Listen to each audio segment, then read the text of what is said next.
মরতে জন্ম যাহাতে মরতে জন্ম তাহাতে। জন্মাবার সঙ্গে সঙ্গে মাগো মৃত্যুটাও সঙ্গে করে নিয়ে এসেছি গো। হ্যাঁ, কেহ দুদিন আগে কেহ দুদিনে পরে বাবা চলে আমাদের যেতেই হবে। তা যে কর্মটা করতে এসেছে সেই কর্ম করে যাবে। এই যে আমা বলিব কি করতে এসেছি বাবা? ভালো মন্দ খেতে আর ঘুমোতে, তাই না? কি মা, ভালো মন্দ খেতে আর ঘুমোতে এসেছি না।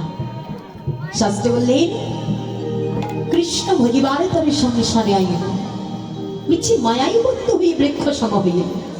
ফলরূপে পুত্র কন্যা ডালে ভাগে পড়ে, কালরূপে সংসারেতে পক্ষ বাসা করিব।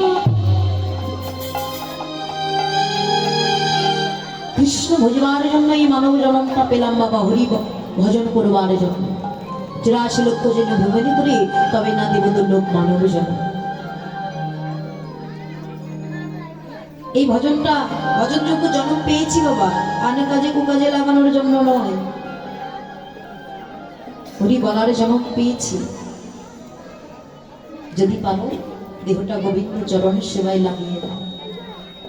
এমন সাধের মানব জন্ম আমাদের আরো হবে কিনা জানি না।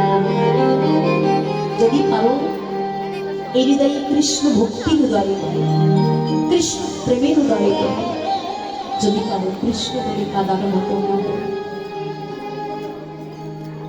এই যে এখানে কীর্তন শ্রবণ করতে এসেছি মা, এই কীর্তন শ্রবণ করতে এসে যদি আনমনস্ক হয়ে বসে থাকে তাহলে আসার যাওয়ার সার হবে।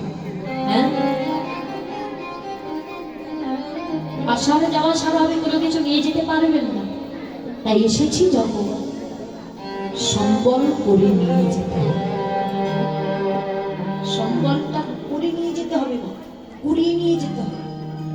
করে পাওয়া, আমরা বলি না ভগবানকে যে দয়াময় কৃপা করো কৃপা করো, কৃপা শুধু কি চাইলেই পাওয়া যায় বাবা? হ্যাঁ না গো মা, করে পাওয়ার নাম হচ্ছে কৃপা। তাই মা যদি ভগবানের কৃপাটা লাভ করতে চাও, হৃদয়ে ভক্তির উদয় করে, কৃষ্ণ প্রেমের উদয় করে, নয়নবাকে বলিষ্ঠ করে কৃষ্ণ বলে কাদার মতো কাঁদো। ওমা আজকে আমি অধমা ছুটে এসেছি আপনাদের মাঝে, কেন জানি? অনেক দূর থেকে এসেছি। কেন? আমি যদি এখানে আসতে পারি আপনাদের মতো হরি বলা ভক্তের সঙ্গ পাবো, আপনাদের মতো কৃষ্ণ বলা ভক্তের সঙ্গ পাবো, সাধু বৈষ্ণবের চরণের ধুলো অঙ্গে মাখতে পাবো। শুধু এই বাসনা নিয়ে ছুটে এসেছি। দেখুন শুধু আমি নয়, স্বয়ং ভগবানও কিন্তু ভক্তের চরণ ধুলি বড় ভালোবাসে। শাস্ত্রে বললেন আমা হইতে আমার নাম বড়, নাম হইতে ভক্ত বড়, আর ভক্ত হইতে ভক্তের চরণে।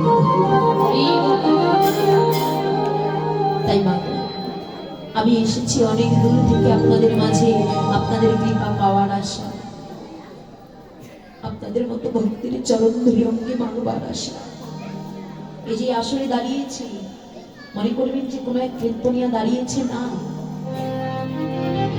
আমি না জানি সাধনা, না জানি ভজনে, নেই কোনো জ্ঞান, নেই কোনো বিদ্যা, নেই কোনো বুদ্ধি, নেই কোনো সাধনা, নেই কোনো ভজন, তবে দাঁড়িয়েছি কেন? কেবলমাত্র আপনাদের মতো সাধু বৈষ্ণবের কৃপা।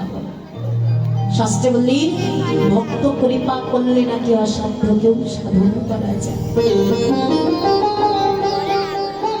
ছুটে এসেছি আপনাদের মতো বহুদের কৃপা পাওয়ার আশা।